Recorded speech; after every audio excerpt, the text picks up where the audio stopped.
बाजी पे जनिया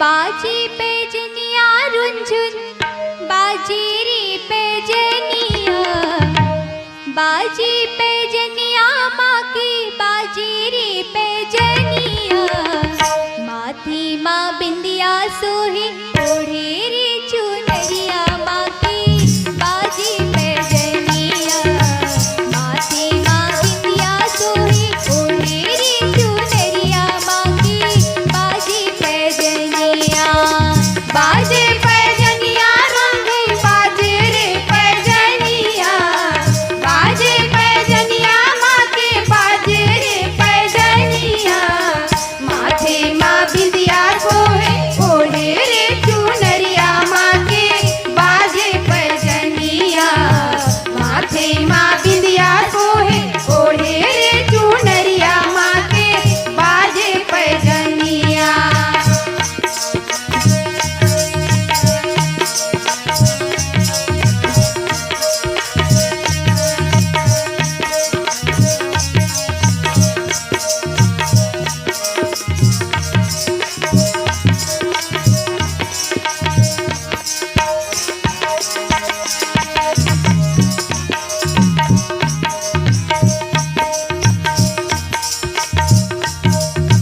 बैठी सिंहासन मैया शारदा भवानी ओ बैठे सिंहासन मैया शारदा भवानी ओ तोरी महिमा लगावे बड़े बड़े ज्ञानी ओ तोरे महिमा लगावे बड़े बड़े ज्ञानी ओ बैठी सिंहासन मैया शारदा भवानी ओ तोरी महिमा लगावे बड़े बड़े ज्ञानी ओ बड़े बड़े ज्ञानी ओ बड़े बड़े ज्ञानी ओ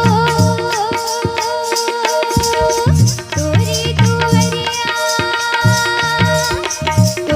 दुवरिया मैया आए तोर दुवरिया तोरे दुवरिया मैया आए तोर दुवरिया दीना दे दे मैया आए तोर दुवरिया माथे बाजे पैजनिया माथे माँ बिंदिया सोहे ओढ़े रे चुनरिया माँ के बाजे पैजनिया बाजे पैजनिया माँ के बाजे रे पैजनिया बाजे पैजनिया माँ के बाजे रे पैजनिया माथे माँ बिंदिया सोहे ओढ़े रे चुनरिया माँ के बाजे पैजनिया माथे माँ बिंदिया सोहे ओढ़े रे चुनरिया माँ के बाजे पैजनिया माथे माँ बिंदिया सोहे ओढ़े रे चुनरिया माँ के बाजे पैजनिया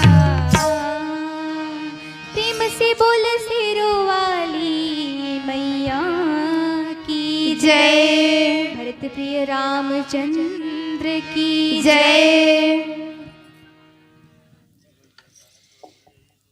प्रज्ञा महिला मंडली आजो खुर्द माने आजो खुर्द की दोनों मंडली अब टॉपर हो गई है महिला मंडली भी और मानस मंडली भी माने मानस मंडली को पछाड़ने के चक्कर में हैं आप लोग। इतनी सुंदर प्रस्तुति, बहुत सुंदर। धन्यवाद आप लोगों को। यह समिति आपको नमन करती है इतनी सुंदर सरस प्रस्तुति देने के लिए। अपने प्रसंग की ओर ध्यान दीजिएगा। आपने बताया है कि तुलसीदास जी बंदव बाल रूप सोई रामू माने राम की वंदना करते हैं वो अलग बात है, लेकिन राम के बाल्या अवस्था की वंदना करते हैं। सही बात ना जी।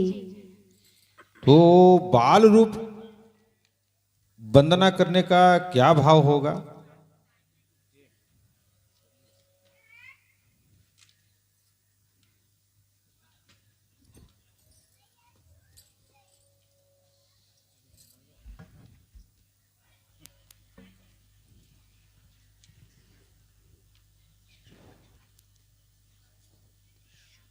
परम सम्मानीय निर्णायक महोदय जी, प्रभु श्री राम जी के बाल स्वरूप का ही वर्णन भगवान शंकर जी ने किया, क्योंकि उनका बाल स्वरूप ही सारे पापों का नाश करने वाला था और बाल स्वरूप का ही उन्होंने दर्शन किया था।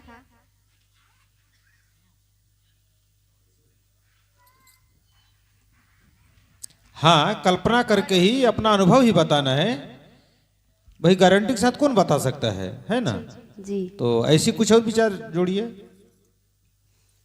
बाल रूप का दर्शन हुआ था, वे भगवान शंकर जी प्रभु श्री राम जी के बाल स्वरूप का दर्शन करने के लिए ही मदारी के रूप में आए थे और उन्होंने भगवान श्री राम जी के दर्शन किए थे उनके बाल स्वरूप का। वो तो एक कारण हो गया, ठीक है, सिद्ध हो गया एक कारण। एकाध कारण और जो सबसे मूल कारण है वो बचा ही है, ये उप कारण है।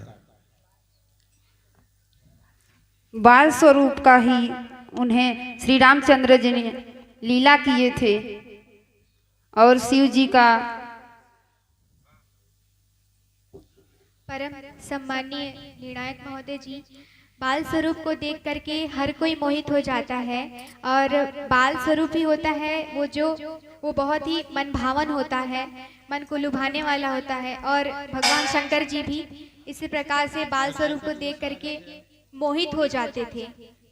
अच्छा चलिए, ऑप्शन देता हूं मैं, इसको स्पष्ट नहीं कर पा रही हैं। किस प्रकार के व्यवहार आचरण करने वाले लोगों का कल्याण होता है कथा सुनने से? शिव जी कह रहे हैं, धन्य हो गिरिराज कुमारी तुम, प्रश्न करके कथा का विस्तार कर दिया। इससे आपके समान उपकारी और कोई नहीं है। तो इस कथा को सुनने से किस प्रकार के व्यवहार आचरण करने वाले लोगों का कल्याण होता है, उससे सरल कर दिया हूं भाई। अभी भी कठिन लगता हो तो फिर तीसरा प्रश्न दे रहा हूं।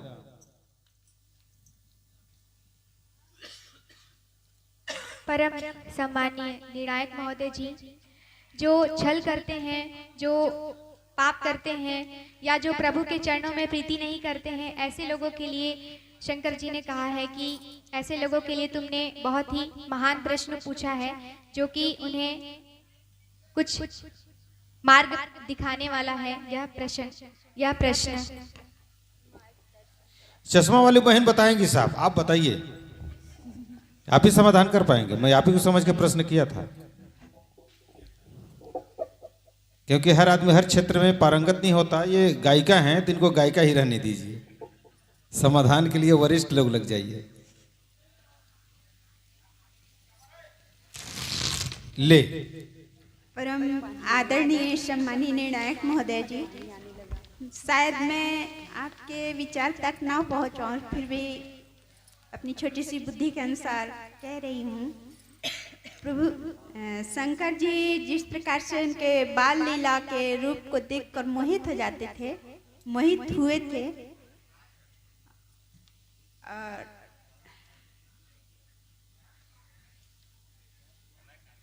थोड़ी सी एक बार प्रश्न का फिर से बताइए। हाँ, माने बाल रूप का क्यों वंदना करते हैं भाई? राम का वंदना करते हो समझ में आया, लेकिन बाल्यावस्था साफ साफ बाल रूप सोई रामू, बाल रूप का वंदना का क्या भाव है? और अंतिम प्रश्न यह कर दिया था कि किस प्रकार के आचरण व्यवहार करने वाले लोगों के लिए यह कथा कल्याणकारी है। उपकार सबका नहीं होता है ना? जैसे दूध या दही आपको दे दिया गया खाने के लिए, तो उसमें जो नमक मिला के खाया, तो दही और दूध का जो फायदा हुआ जयराम जी हो गया। सारे वायरस मर जाएंगे, केवल मुर्दा जाएगा आपके पेट में। और उसी को में मिश्री मिलाकर, शक्कर गुड़ मिलाकर खाएंगे तो फायदेमंद हो जाएगा। निर्णायक महोदय जी, मेरे विचार से शायद इंसान को कोई मन में छल कपट करके कोई कथा नहीं सुननी चाहिए। चलिए ठीक है, अब मैं समाधान कर रहा हूं भाई, अब समय ज्यादा नहीं दूंगा। कथा तो कथा पर ही देखिए, मैं अपना विचार जोड़ रहा विनायक हूँ। महोदय जी, मैं भी कुछ बोलना चाहती हूँ। बोलिए। मतलब बाल स्वरूप ही एक ऐसा मतलब स्वरूप है जिसमें ना तो किसी से मतलब मोह लगाओ, मतलब निश्चल होते हैं वो लोग। शायद इसी कारण मतलब उनके बाल स्वरूप का वंदना किए थे। निश्चल होते हैं, छल है ना? कपट रहित होते हैं और उसमें किसी भी प्रकार का मोह माया व्याप्त नहीं होता है बाल स्वरूप में। वो भगवान जी के स्वरूप होते हैं, इसलिए बाल स्वरूप का वर्णन कर रहे हैं। अच्छा, सपोर्ट उधर से मिल गया तो आपका मनोबल बढ़ गया। चलिए ठीक है, ठीक है, ठीक है, ठीक है, बहुत मतलब सुंदर। बाल स्वरूप भगवान का रूप होता है, शायद इसी कारण। हाँ, वो भी सही बोल रहे हैं, जितना बोलिए सब सही बोल रही हैं। देखिए, रचना करते समय शिव जी हो या तुलसीदास जी हो, बाल रूप का वंदना करने का भाव ये है कि जैसे जो लड़का अनुचित कछु करही गुरु पितुमात मोद मन भरही, माने बच्चे लोग कुछ गलती भी कर डालते हैं ना जी। तो माफ कर देते माफ हैं। कर दीजिए। ठीक उसी प्रकार कि मुझे बालक समझ करके माफ कर दीजिएगा मेरे रचना में अगर किसी प्रकार की कोई गलती हो तो, ठीक ना। जी। और अंतिम जो प्रश्न किया था उपकारिक ऑप्शन दिया था, दो में से एक का ही वो आपके विभाग में अंक का मूल्यांकन होता है। अंतिम की जो मान सरोवर रूपी ताल चतुर रखवारी एक चौपाई है ना, इस कथा को बड़ी गूढ़ रहस्य जान करके, जीवन का एक सतमार्ग जान करके, एक सतमार्ग का दर्पण समझ करके जो इस कथा को सुनता है अपने जीवन में आचरण व्यवहार में लाने का प्रयास करता है, कथा से उसी को फायदा होता है। नहीं तो एक कान से सुने दूसरे कान से निकाल दिए। जयराम जी। और तुलसीदास का रचना करने का उद्देश्य ही यही है कि धीरे धीरे करके कथा सुनते रहोगे, पढ़ते रहोगे ना, तो निश्चित है आपके जीवन में वो आचरण, वह व्यवहार अपने आप आ जाएगा। रस रियावत जात ही सिल्वर पर निशान, ठीक ना। तो जो चाह रहा है उसके लिए कथा फायदेमंद है। ठीक है, धन्यवाद। बहुत सुंदर मिलजुल करके जवाब देते हैं, बड़ा अच्छा लगता है। ठीक है, लीजिए।